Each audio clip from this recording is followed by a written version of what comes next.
माने आं निजे दोनलांदों गथ'फोरखौ दोनलांनानै गासिबो बुस्थुफोरखौहाय जोङो सेटआप खालामनानै होजोबबाय हस्टेलावहाय हस्टेला टटेलि मानाय बाहाय हस्टेला गावसोर माने मोनसे हस्टेलाव बेखौ लाखिनाय जादों बिनिफ्राय अखानायै नेक्स्ट डेनिफ्राय सौहैनाय जोङो 25 तारिखाव जों बिनिफ्राय स्टार्ट खालामनानै जोङो 28 मर्निंआव जों सौहैदों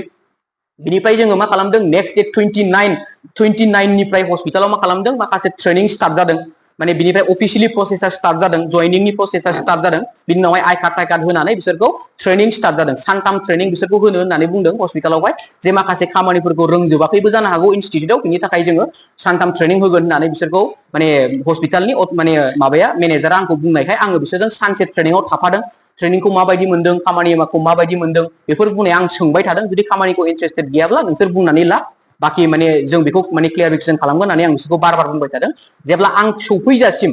माने आं रिटार्न जाजासिम गथ'फ्रा आंखौ मा बुंबाय थादों जों बहुत मोजां मोनदों खामानिखौ जों मावगोन होननानै आंनि सिगाङाव बुंबाय थादोंमोन आरो एगेन आं फैनायनि सिगां बिसोरखौ बुंबावदों जे नोंसोरो बायसान्स जुदि खामानिखौ मावनो उसुबिदाबा आंनो खोन्थाहर आं नोंसोरखौ लानानै थांफिनगोन बाहाय जेबो इसु गैया हस्पिटालाबो नोंसोरखौ फर्स खालामनो हाया बाहाय जेबो माने गिदिर इसु माने माबा खालामनो दरखार गैया माने आं नोंसोरखौ निजे थांनानै गार्जेनजों रायलायनानै आं नोंसोरखौ लाबोफिनगोन बे खोथाखौ बुंनाय जादों जायफ्रा खामानिखौ मावनो बायो इन्टारेस्टआवबो फैफ्लांदोंबो जानो हागौ बेखौ आंनो क्लियारिफिकेसन होनानै ला दा बे लेखायै माने हस्पिटालाव एनरलमेन्ट जाबाय ट्रेनिंबो स्टार्ट जाबाय दा आं जेब्ला बेक जाबोफिनो माने नेक्स्ट डे आं जेब्ला बेक जाबोफिनो 30 तारिख माबायावहाय माने मेआवहाय आं जेब्ला बेक जाबोफिनो हस्पिटालनिफ्राय बिनि उनाव आं जेब्ला न' सौफैदों न' सौफैनाय लोगो लोगो सानैसो गथ'फ्रा माने खामानिखौ आं मावनो बाबाय आं बेबायदि खामानिखौ माने आं एडजास्ट जानाय नङा आं खामानिखौ मावनो हानाय नङा बहुत खस्थ' होननानै सानैसो गथ'फ्रा आंनाव कमप्लेन हरदों बा हस्पिटालनिफ्रायबो आंनाव रिपर्ट फैबाय लोगो लोगोनो आं गार्जेन मिटिं खालामनानै गार्जेनफोरजों आं जनायनानै गार्जेनफोरजों आं जनायखांनायनि उनाव आं गार्जेनफोरखौ बुंदों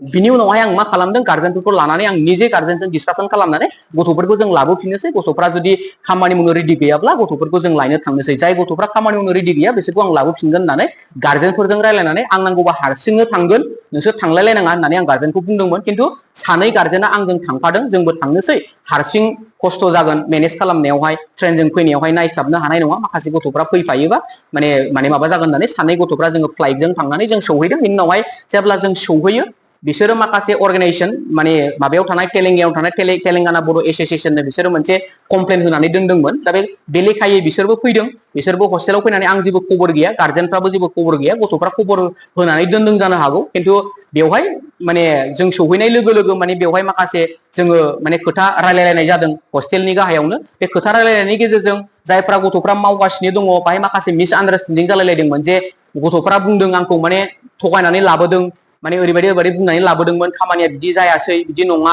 बेबायदि होननानै आंखौ एलिगेसन लाबोदों दा आं बेयाव बुस्थुखौ क्लियारिफिकेसन गासिबो आं बुंखादों जे जुदि आं थगायनानै लाबोदोंबा आंसो थगायदों जानो हागौ खिन्थु हस्पिटालनि मेनेजारा मालाबाबो बे थगायनाय नङा मानो होननानै बुङोब्ला थगायनानै लांनाय गथ'आ मा बेसे गोबाव खामानि मावगोन बे बुस्थुखौ बिसिनाव अलरेडि एक्सपिरियेन्स दंखायो बेयो टटेलि क्लियारिफिकेसन होखादों जे गासिबो खामानिखौ क्लियार होनानै लानानै थांखादों दा बिनि उनाव गेंग्रें गुंग्रें जानायावहाय उल्टा सिदा खोथा माने रायलायनायनि गेजेरजोंहाय हस्पिटालनि अथ'रिटियाबो तेलेंगाना बड' एस'सिएशननो माखासे माने सोर फैदोंमोन आं बेखौ मिथिया बेवहाय क्लियारिफिकेसन होनायावहाय खोथाया बेयावनो सलुसन जोब्बायमोन बिनि उनावहाय आङो गथ'फोरखौ बिसोर बुंबाय जे जेबो नङा जायफ्रा खामानि मावनो इन्टारेस्टेड दं बिसोर थालांदो जायफ्रा माने खामानि मावनो गोसो गैया बिसोरखौ मोजाङै मोजां लानानै थांफिनबानो जाबाय बे लेखायै आं मा खालामदों गथ'फोरखौ गार्जेनजों रायलायनानै जोङो फैनो होननानै जोङो फैनो ओंखारबायमोन दा फैनो ओंखारनाय समावहाय जोङो ट्रेना एथबां माने गेदारिं भिरखाय माने जोङो मा खालामनो हायाखै जोङो हर थानो गोनां जादों बेयावनो नेक्स्ट दे जोङो नेक्स्टनि माबाजोंहायसो जों फैनो गोनां जादों ट्रेनजोंसो फैनो गोनां जादों दा ओइदिनखालि मोनायाव माखासे जोङो मा तेलेंगाना बड' एस'सिएशना आं जेब्ला माने आङो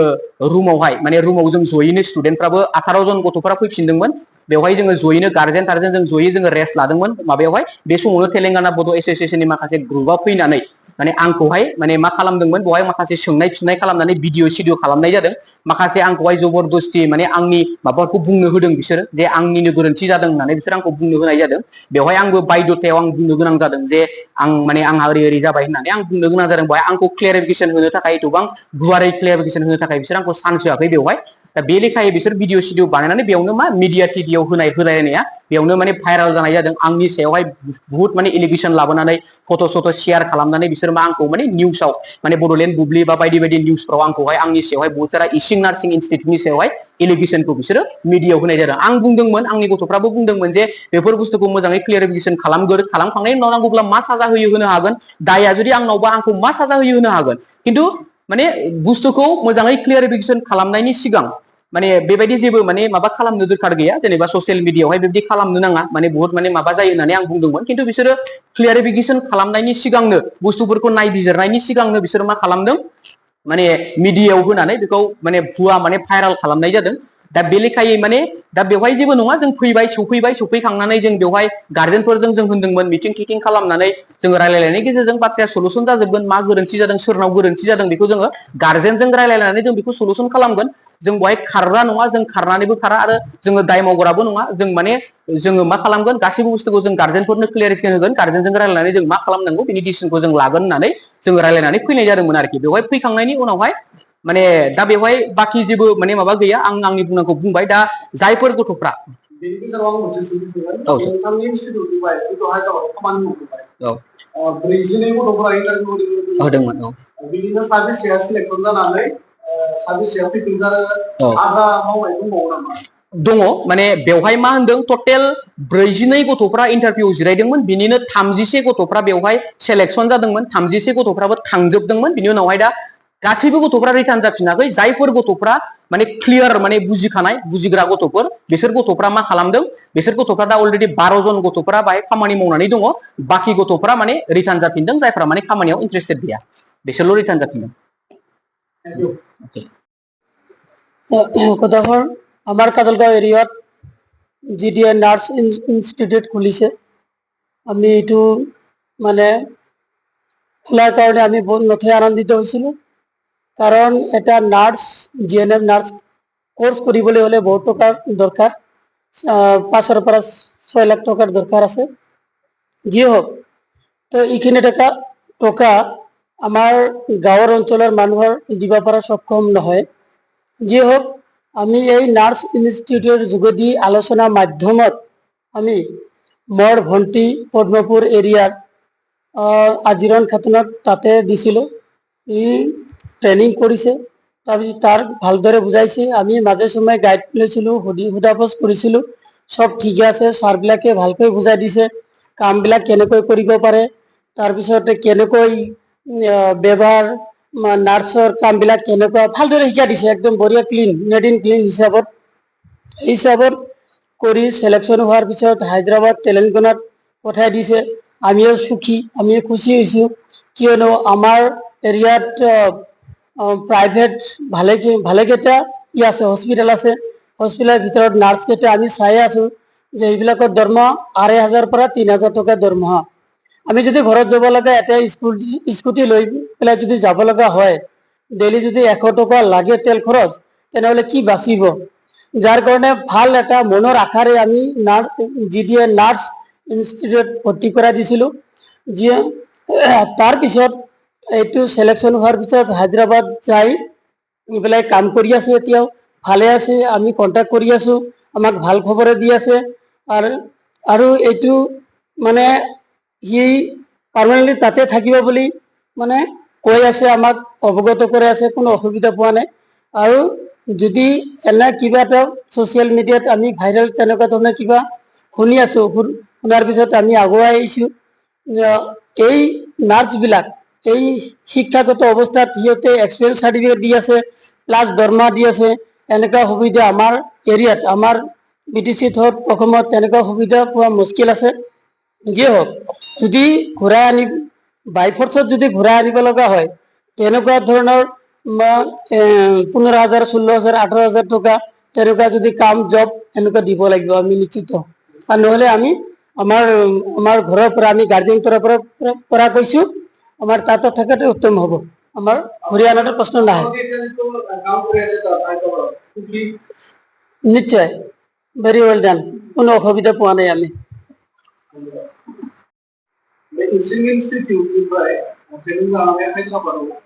माखासे खामानि मावनानै गेजेर ससेयाव फैफिननाय माखासे भाइराल जानानै दा बेवहाय नोंथांनिबो गथ' दंफैयो माखौ खुलुमबाय मिडिया बिथांनिसिम आरो नैबे औ आंनि फिसाजोआबो हायद्राबादाव दंहैयो माने बे हायद्राबादाव थाङैनि सिगांनो जोङो सिगां दिनै बे सोमदोन बर'नि इउटुब मिडियानि गेजेरजों जोङो मोननानै बे सारखौ जोङो लोगो हमफैदों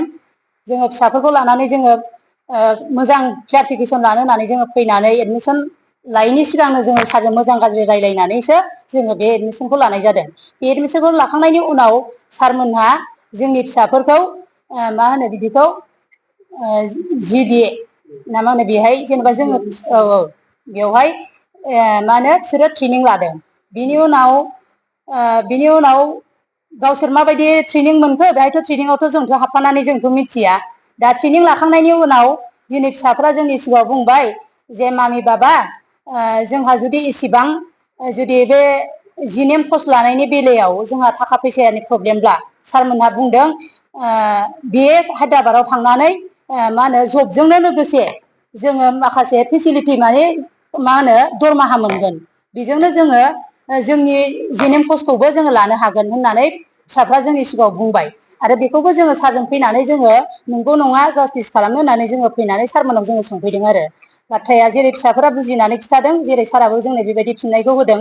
जोङो बुजिनानै जोङो फिसाफोरखौ जोङो थोनहरदों। जोङो ओरैनो सा साग्रां जोङो थिनहराखै। दा बिनि गेजेराव आङो बुंनो सानोदि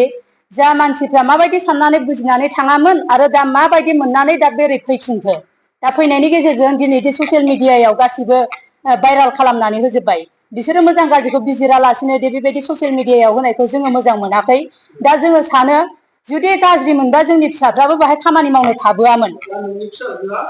हजोंङैनो दङ। औ जोङो दासिमबो फिसाफोरजों जोङो रायलायो। फिसाफ्रा बुङो मामि जोंखौ लांफैनो नाङा जोङो जे खामानिखौ मावनो फैदों जोंनि आसामाव जोंखौ बेबायदि जब होनो हानाय जोंनि आसामाव मालाबाबो जों बेबायदि मोनफेराखै बेबायदि होननानै बुंहरदों आरो जोंखौ लांफैनो नाङा जों जे थांखि लानानै जोङो खामानि मावनो फैदों बे खामानिजोंनो आरोबाव जोङो जिनेमनि कर्स लानो हानायनि आरो फेसिलिटि आरोबाव जोंहा दंबावो। बिनि थाखायनो जोङो बे जबजोंनो जोंहा एक्सपिरियेन्स सार्टिफिकेटखौ जोङो लानानै थांगोन जोंनि थांना थानायनि राहाखौ जोंनो बानायनानै लागोन होननानै जोंनि फिसाफ्रा जोंजों रायलायहरदों। नोंथांनि फिसाजोजों लोगोसे नैबे आसामनिफ्राय बा नैबे चिरांनिफ्राय थांनाय बे ओनसोलनिफ्राय थांनाय साबेसे गथ'फोर दं? बेवहाय 12 जन स्टुडेन्टफ्रा थाबोनानै दं। दा बे 12 जन स्टुडेन्टफ्राबो होनदों जोंखौ लांफैहोनो सोर बिसोरो होनदों आरो जोंखौ लांफैहोनो सोर बिसोरो जुदि जोंखौ लांफैहोग्राबो जुदि मानसिफोरखौ जोंजों रायलायहो आरो नोंसोरजोंबो रायलायथों जुदि जोंखौ लांफैनायनि सिगांनो आसामाव जुदि जों जे हायद्राबादाव खामानि मावफैदों बेफोरबायदि जबखौ जोंनोबो नार्सिं हमाव जोंखौ सोनानै होथों माने 15-16 हाजार दरमाहाखौ जोंनो होथों प्रेक्टिकेलनि गेजेरजों आरोबाव बेजोंनो मा होनो एक्सपिरियेन्स सार्टिफिकेट होनो हानाय खामानिखौ जोंनो होयोब्ला बिसोर